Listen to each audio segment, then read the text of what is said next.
In this video, I'm going to be showing you guys how to win more Showdown games in Season 7 and NBA 2K25 Myteam. So if you guys are going after the 15 wins, the 60 wins, or the 120 wins, or maybe even the 200 wins in Showdown in Season 7, I'll be giving you guys my best tips and tricks to help you guys win more games. So the first thing I do like to talk about in these how to win more, Showdown games videos is I like to talk about your actual team and building your lineup and what are the best cards to be running at different price points. I'll give you guys some suggestions for some expensive cards that can really help you out, because as much as your skill and obviously your gameplay in game and your shooting ability, your dribbling ability, your defense, all this stuff matters a lot, but something that does matter quite a bit is your team creation.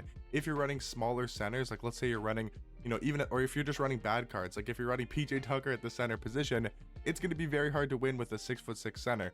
So I want to talk about building your team properly and talk about some minute details that maybe a lot of people don't pay attention to when they're building squads. So we take a look at my nobody spend squad here, and the thing I like about this nobody spend team is we have a lot of great balance between our defense and our offense. So on the starting lineup, we have AK-47. Here's our lockdown defender, and I would suggest you guys have at least one card that can be your lockdown defender. Doesn't have to be AK-47. Maybe you want to go for a pink diamond Rocco, right? He can also be a great lockdown defender and a card that goes for 3000 MT, 6'9", can play shooting guard, and take a look at his defensive stats: 90 block, 96 steal, 96 perimeter, 95 interior defense. So he is a great lockdown as well. So is AK-47. So it doesn't matter if you have a great card, like obviously the best lock in the game could be like Invincible Giannis, but not everyone's gonna have Invincible Giannis, so maybe you go for an AK-47. If you can't afford him, you go for a pink diamond Rocco, but just make sure you have at least one lockdown defender on each line. And why is that important? Because when you're in a game and you're in Showdown, you're probably going to be facing these overpowered guards, whether it's a Shea at point guard, an MJ, Gary Payton, a LaMelo Ball, or maybe you're matching up against Invincible LeBron, or you're just playing these really overpowered cards like Michael Beasley's, and you're going to need that lockdown defender, preferably a card that is taller. That's just my preference. I would say a card that's at least 6'8" or 6'9" to be considered your lockdown defender. While Jason Kidd is a really good defensive card against smaller guards because he does have 99 steal, 98 perimeter. He's a great lockdown against smaller cards, but I would say to make sure you guys have the best lock possible, you gotta have your lockdown defender be at least 6'8" or 6'9". It's just gonna help guard those taller, really good ball handlers and score. If you match up against like a pink diamond Beasley, Jason Kidd is not gonna be able to contest and not gonna be able to guard that dark matter Beasley. Now, you want to make sure you have at least one card that you feel comfortable as your main ball handler, your main scorer, your main shot creator. So for me on the starting lineup, that is going to be dark matter Jason Kidd. Now I have the same principles off the bench, right? I have Michael Beasley as our main scorer, our main ball handler, and I have Josh Giddey as our main lockdown defender. He's 6'8", and he does have very good defensive stats and badges. He's also got a great player model, and I just feel like he's a really good defensive card. So talking about the offensive card though, you want to have a card that you feel comfortable with. I'm not saying that you have to go with Jason Kidd or you have to go with pink diamond Beasley, or a card has to have a specific jump shot or these specific dribble sigs. Just whatever card you guys feel you are the best with to score the basketball, to be your main ball handler. So for example, if you're really good with Anthony Black, for example, not a card I would recommend as a shot creator and a scorer, but let's say you're really good with his jump shot, or you really like his fade, or you really like his dribble sigs, then go ahead and use Anthony Black. Or if you're really good with Galaxy Opal Zach LaVine, or if you're really good with Dark Matter Donovan Mitchell, like it doesn't have to be these overpowered cards that everyone and myself talks about. Just pick a card, have at least one on each line that you guys feel comfortable to bring the ball up with every single time down the floor. Not every single time, but 80% of the time, and a card that you feel comfortable he can go score me the basketball, and try to make it a guard or a wing. Like I wouldn't recommend having your center be like the main ball handler. Now if it's like a pro pass Tim Duncan, if you have the pro pass Tim Duncan at the power forward position, yeah, he can be a great shot creator. He can be one of the best scoring cards in this game. So Tim Duncan is like one of the few exceptions. I would say try to have that card be like a point guard or a shooting guard, unless you have like a dark matter Michael Beasley, who obviously is going to be your main offensive card. So those are like the two most important things. The other most important thing is making sure that your centers are tall enough. You want to have size at the center position. You want to have a card like Wemby that's 7'4", or you want to have Donovan Clingan that's 7'2", and make sure they're really good defensive cards. Obviously you want them to be able to shoot the basketball. So 89 3-pointer on Clingan, he's got a good jump shot. Wemby's got what, like a 93 really uncontestable jump shot. So at the center position, you want to make sure you have the height, you have defense, and the ability to shoot the basketball. So if you want to go get a free card that can pretty much do everything I just mentioned, a free card you could go get is Dark Matter Rudy Gobert. Really good defender, has good size, and he has a jump shot. Now, maybe it's not the best jump shot in this world, but he can hit a wide open three, and that's all you want to make sure you have at the center position.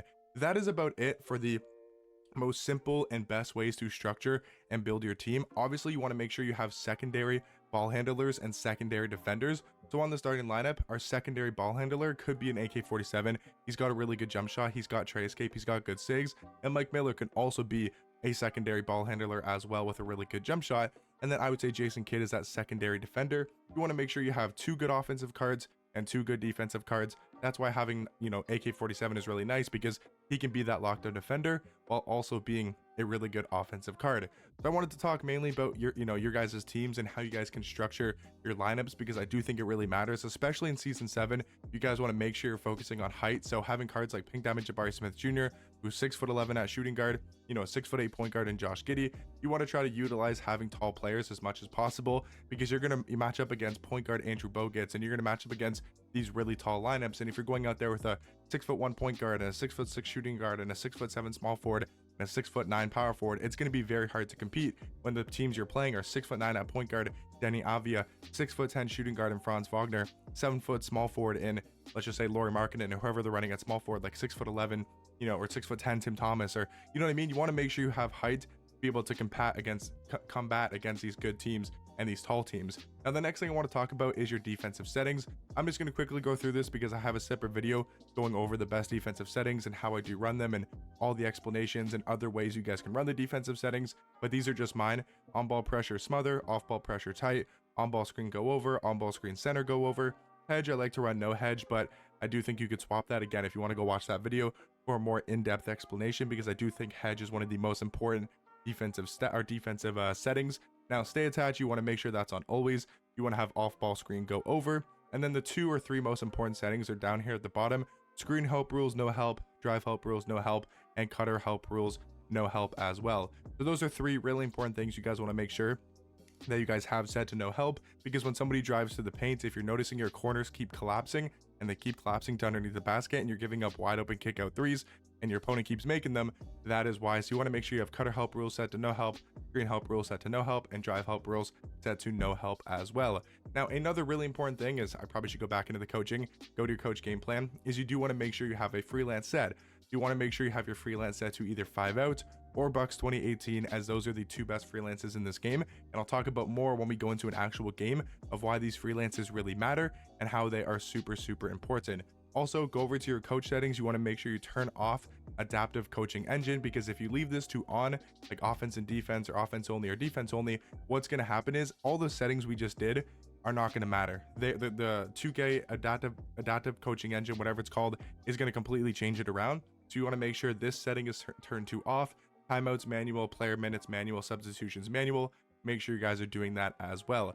Now, late game fouling, you want to make sure that is also set to manual. Just if it becomes a close game and you don't want to foul in a certain situation, if you have late game fouling turned to auto, that's going to actually foul, and then you're going to be in a worse situation. The other team's going to get free throws. You want to make sure this is turned to manual, and that is it when it comes to that's it when it comes to these settings. Now, I do want to talk about some other settings here. So go to your controller setting, play on vibration on or off. It really comes down to preference. I like playing off, but you guys can turn it to whatever is your preference when it comes to the setting for vibration.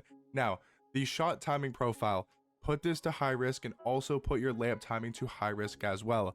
It may take a little bit of time to get used to, especially for the layup timing, but I can promise you guys, it is going to help. You're going to make so many contested and ridiculously crazy layups that, shouldn't go in, and that's just 2K being a horrible game. But you want to make sure your layup timing profile and your shot timing profile are both set to high risk. It is going to make the world of difference. Free throw timing, I just put it to user timing. You could put real play percentage if you guys want to, if you're struggling with free throws. Now, for your shot timing visual cue, we're going to be shooting with the stick and shooting with like rhythm timing, so I don't know if it actually matters with the shot timing visual cue, but I just play on set point. Shot button input type, I play on shot button only, but you can play on all as well. And then one of the other important settings is make sure your double team reaction is put to manual. You don't want 2K just randomly setting double teams. It's going to cause you to really get thrown off on your defense. So make sure this setting is turned to manual. And then you guys also want to turn your icon lead passing to on. It is just going to help you so much when it comes to icon passing. So make sure you guys have this setting turned to on. And that is about it when it comes to the controller settings, but those do really help and do make quite a big of a difference. Now we're going to hop into freestyle here, and we're just going to talk a little bit about dribbling. I'm not a dribble head myself, as you guys probably know, and that nobody spent. And just, you know, here on this channel, I'm not known for like dribbling, and I'm not really great at dribbling. So that's why I don't make really any dribble tutorials, because I know how to do basic sigs and I know how to do basic dribble moves. And I know how to create separation for myself, but I'm not some, you know, dribble head and some really crazy dribbler. So the main things I want to talk about is if you guys have a card with the moving step back of Jalen Brunson, Michael Beasley has it, LeBron has it. Those are like two of the cards that I know that have it. I know a lot of other cards do have it as well, but is this drag back right here? I want you guys, especially for people that are using Pink Diamond Beasley, it is a way to create so much separation, which makes the world of difference when it comes to obviously creating space. What you guys want to do is you want to drive in, and then you just want to flick down on your right stick. So if we're driving in left, flick down on the right stick, and then we're going to do this move. Now you can combo with the behind the back, which I also love to do as well. So if you go down on the right stick and then you also click down again, you're going to do that move right there. It's really good for navigating screens, right? Let's say you're going around the screen, you get a screen right here, and then you get a screen. Like, you can create a lot of separation just by doing those two moves, and you're able to combo it up really nicely. So again, it's just down on the right stick to trigger that, and then once you're triggering that, you want to click down on the right stick again, and you're going to get that behind the back. I do want you guys to stress behind the backs, because if you do this right here, you see that behind the back? This behind the back is one of the best in the game. I don't remember which one Michael Beasley has. I think that's Garland, but I could be wrong.